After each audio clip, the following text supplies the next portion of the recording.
Good afternoon সকলকে। আশা করি সকলে ভালো আছেন, আমিও খুবই ভালো আছি। সকলকে নতুন বছরের আন্তরিক প্রীতি এবং শুভেচ্ছা জানাচ্ছি। এখন খুবই গরম পড়েছে। এই গরমের দিনে অত্যাধিক উপকারী কাঁচা আম। এই কাঁচা আম দিয়েই আমি এক ধরনের আইসক্রিম বানাবো, যার নাম আমের ললি। আমাদের লাগছে কাঁচা আম। দেখুন, আমি দুটো বড় বড় কাঁচা আম নিয়েছি, তার সাথে কিছু ছোটো আম লাগছে, ধনেপাতা, নর্মাল লবণ, বিট লবণ এবং কাঁচা লঙ্কা। এর সাথে লাগছে চাট মশলা, চিনি এবং বেশ কিছুটা পরিমাণ জল। কি করব, কাঁচা আমটাকে আমি ফার্স্টে দেখো জলে সেদ্ধ হতে দিয়েছি। যতক্ষণ না কাঁচা আমের রং সেদ্ধ হয়ে হলুদ হয়ে যাচ্ছে ততক্ষণ পর্যন্ত আমি আমটাকে সেদ্ধ করব। এখানে দেখো আস্তে আস্তে আমটি সবুজ থেকে হলুদ হয়ে গেছে। সেদ্ধ হয়ে যাওয়ার পরে আমটাকে আমি নাবিয়ে নেব, নাবিয়ে নিয়ে পুরো ঠান্ডা করে নেব। দিয়ে এভাবে আস্তে আস্তে আমের যে খোসাটা আমি ছাড়িয়ে নেব। দিয়ে আমের শাঁসটা আমি রাখবো, আর আমের যে আঁটিটা ওটা আমি ফেলে দেব। আমটা একটু নরম হয়ে যাবে আর খোসাটা একটু হার্ড থাকবে। তোমরা আস্তে আস্তে টেনে টেনে ছিঁড়ে আমের যে খোসাটা ওটা সরিয়ে দেবে, আর খালি শাঁসটা রাখবে আর আঁটিটা সরিয়ে দেবে। এইভাবে প্রত্যেকটা আম আমি করে নেব। এরপরে মিক্সার জারে আমি এই আমের শাঁসটা দিয়ে দেবো। এরপরে দেব আমি বেশ খানিকটা ধনেপাতা। এরপর আমি দেব দু রকমের লবণ, আমরা যেটা বলেছিলাম, নর্মাল লবণ আর বিট লবণ।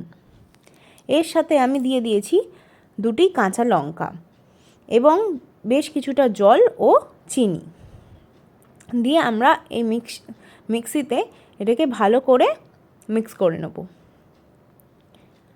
দেখো আমি সব লবণগুলোকে দিয়ে দিলাম, যতটা আমাদের পরিমাণ মতো লবণ নেবে তোমরা। দিয়ে দুটো কাঁচা লঙ্কা আর জল দিয়েছি, দিয়ে বেশ কিছুটা পরিমাণ চিনি দেব। চিনি দিয়ে আমরা এটাকে মিক্স করে নেব কিছুক্ষণের জন্য। বেশ একদম স্মুথ, ভালো করে মানে টেক্সচারটা যেন খুব স্মুথ হয়। দেখো এরপর আমি কি দিচ্ছি, চাট মশলা। চাট মশলাটা দিলে কি একটা টক টক ফিল আসবে, মানে টক মিষ্টি একটা ফ্লেভার আসবে আইসক্রিমটার মধ্যে।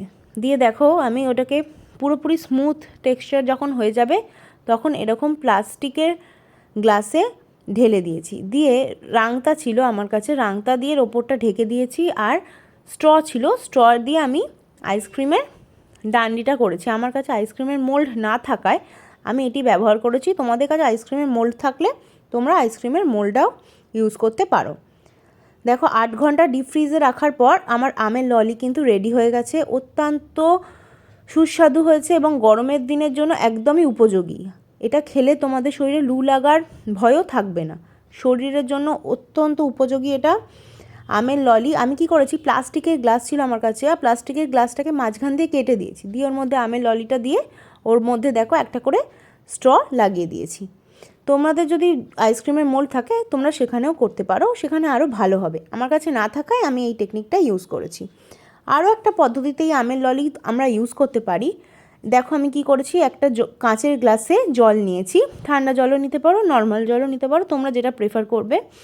দিয়ে আমের ললিটাকে আমি ওর মধ্যে গুলবো। যেহেতু এটি জমাট বেঁধে আছে, এটি গুলতে একটু টাইম লাগবে, তোমরা বেশ কিছুক্ষণ টাইম নিয়ে গুলবে।